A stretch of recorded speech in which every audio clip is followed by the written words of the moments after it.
আত্ম অহংকার করবেন না, সম্পদের অহংকার করবেন না, বিদ্যার অহংকার করবেন না, রূপ চেহারার অহংকার করবেন না। দেখেন না, খুব দামি গাড়ি যদি হয়, মোটরসাইকেল যখন চালায় তখন কেন জানি কেমন কেমন করে।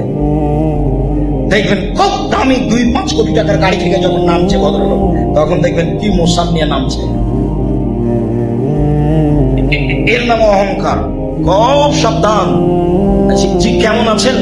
জি আলহামদুলিল্লাহ। আপনারা দেখছেন আমার বড় ছেলে এখন লন্ডনে আছে। আরে এটা কেন এখানে? বুঝতে পারছেন না মনে হয় অহংকার কিভাবে হয়?